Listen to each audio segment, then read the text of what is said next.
Hey, what's up, y'all? Thanks for tuning back into my channel, I Shot Logic. Got a little something to get off my chest today.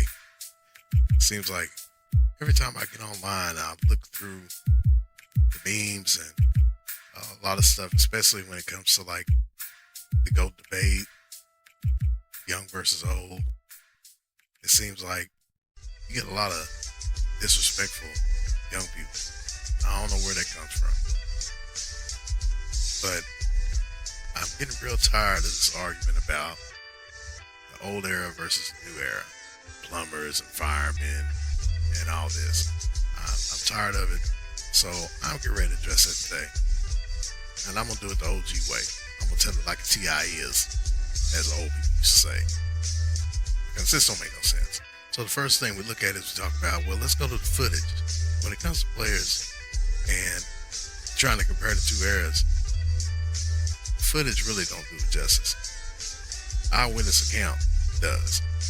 And for people to just be dismissive, even commentators like JJ Redick coming out talking about how the league was watered down and all this old stuff like this, I've already disproven that theory in my earlier videos that I posted. Even if you look at LeBron James's tapes today, that don't really do him justice if you saw him play. So you really can't get a good account of how good players were just off of the footage. Plumbers and firemen. Plumbers and firemen and all this old stuff, like these guys didn't have any talent. And that's just a flat out lie. When you look at, say for instance, 5-star camps, it's recorded that over 200,000 kids have been through 5-star camps. Who do you think teaches them 5-star camps? Who do you think runs in 5-star camps? Do these players today just roll over one morning and just know basketball? No, they had coaches that were either from that era or taught by somebody from that era or the previous era. So who taught you? You didn't develop into being one of the greatest shooters in the history of college basketball playing for Duke under Mike Krzyzewski. If it wasn't for Mike Krzyzewski, you learning the game from somebody who was older than you, who played for the previous generation. Even though he wasn't a highly touted player, Coach K, he still came from that era. He was taught from those guys. For example, Dell Curry. Dell Curry played in the previous era. His son, Steph Curry, is the best shooter ever. Who do you think taught him how to shoot? If guys in the previous era had part-time jobs, that took away from their talent? No, it took away from their potential and what they could ultimately be if they were full-time basketball players or full-time football players. But that doesn't take away from your talent, in my opinion. If you have the talent to do something, whatever you do in your free time, it's not going to affect that. You can't tell me that every NBA player spends 5-6 hours a day working on their game. I'm willing to bet money they don't. Matter of fact, this generation's best player, LeBron James, runs a $1 billion side business. Does that make him any less of a player? Because he does something on the side? What's the difference? Really, what's the difference? From a guy back in the late 1970s being a basketball player for the ABA or the NBA and supplement his income another kind of way. What's the difference? When players are supplementing their income, even though they got plenty of money, some of them don't have the big contracts, of course. You don't think they do something on the side? So just because they're not plunging toilets or putting out fires, it's okay for them to have something else that they do other than basketball. One thing that all superstar players have in common is they're all fundamentally sound. That's why you look at Jokic, can't jump over a piece of paper, but he's dominating the league. Same thing with Larry Bird. Same thing with Luka Doncic. Luka has some athleticism. But look at all the foreign players. Kobe told us in that soundbite. that he was glad that he got to grow up over there because he got taught the fundamentals. And they were instilled in him and instilled in his game. The best players that ever played, they all have strong, tight fundamentals. But you don't have every player in the league today with strong, tight fundamentals. That's why when you look at LeBron and people in this generation, they look at him now and think that he's the best thing since sliced bread because he's the best they've ever seen. But he's not the best we've ever seen. In 2016, coming from 3-1 down against Golden State, I watched that whole series. Guess what kind of ball they played? They played 90s ball. That's what they did. The way they played the game in that series that enabled them to be able to beat Golden State just proved that the old style could be just as effective as a new style. You got some players that are superstars, look great, but they're lacking in fundamentals. Even LeBron, I can name 5 guards back in the previous era that had better footwork than him down on the post. Back in the previous era, guards were able to post up. They had post-up game. They back down other guards, pass out of them, and create for other players.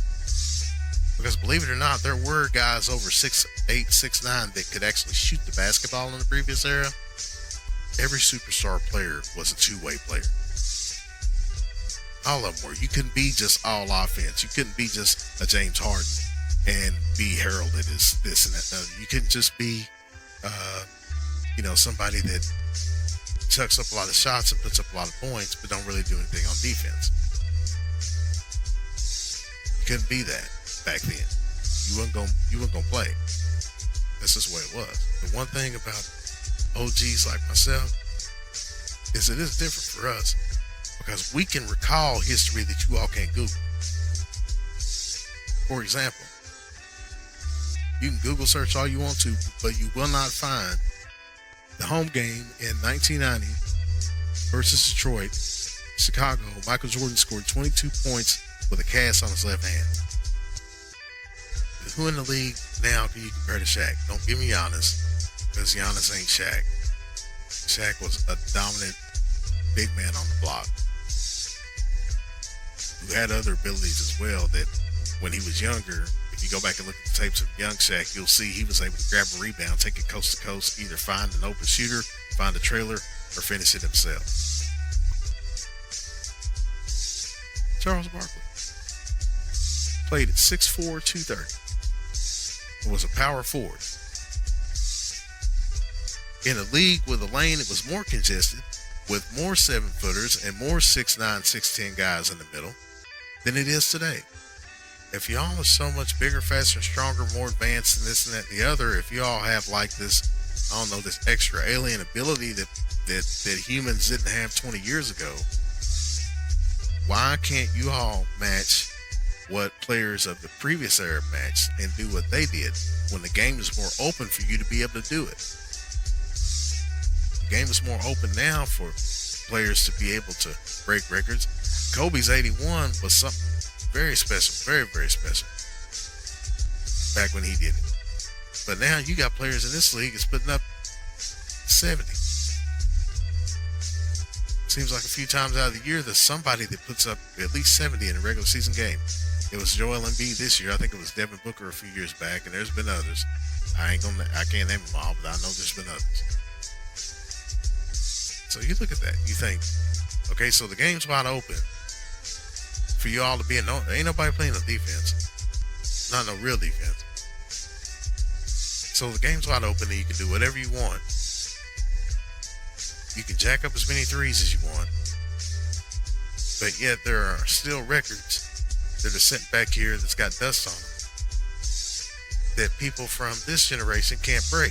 Yet they're telling us they're 5 times better than what the players were just 25, 30 years ago. But yet, though things change, things still remain the same. Yeah, they've gotten quicker. And some of them can do and have more abilities as taller players than the players in the previous era could do as taller players. If they're that much better, how come it doesn't look that much better to us? It looks better to you as a new NBA fan and as a young person because you never saw those past players play. So yeah, of course it's gonna look better to you when all you can do is just look up videotapes and see what footage is out there of what players from the previous era did. Yes, is there such thing as evolution? Of course there is. But this theory of this evolution that players are so much better now than they were back then and saying they're so much skilled, I can take and look back at like Will Chamberlain, for example, who was a world-class athlete. Or I can look at Bill Russell, who was also a world-class athlete. Why do these bigger, faster, stronger, and newer, more talented, more skilled athletes stay hurt more? And two, how come they don't have the fundamental game to be able to rival their international counterparts? How come they are fundamentally better and can do more with less athletic ability than you guys that supposedly are supposed to be the fastest, quickest, strongest, most skilled players? I just want to know the answer to that. How can you explain it? I can explain it easy. Because at the end of the day, the game is still the game. Human evolution doesn't allow the exaggeration that these young people are putting on their generation of players versus the previous era, just 30, 40 years ago. You get to maximize your talent in a way that those guys didn't. But who are we to sit here and say that without being given the opportunity to maximize their talent, what they could have been if they would have had the same advantages that players today have? If they would have been able to have all of the training and all of the resources at their disposal that current players have today, sports medicine. But when I take a look at players from the past era, it makes me think about how it was when I was younger, when I would go out to the parks and play ball against them old heads and thought, oh, I got something new to show these cats. And I do my little move, pick it right off of it. I get a rebound, come down with it, they put their hand up and under it, knock it back out of my hand. And them old heads would get the best of me. They get the best of all of us. We all had that lesson taught to us.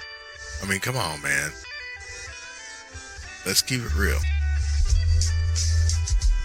Just because you didn't see those athletes back then, you can't just automatically just pass judgment on a whole era of basketball and say that it didn't start till now. You can't do that. If that's the case, you might as well just take a line of bulldozers, put them at one edge of the Basketball Hall of Fame, and rake all of it up. Do the same with football, too. Same with baseball.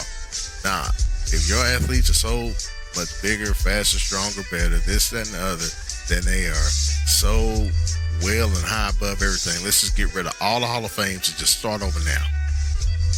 That make y'all happy? Some of you probably would.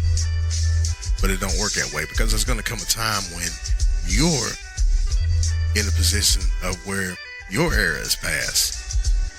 And these young cats is going to be disrespecting LeBron and Steph Curry, talk about them like they just straight trash, like they ain't nothing. And you're going to be like, what?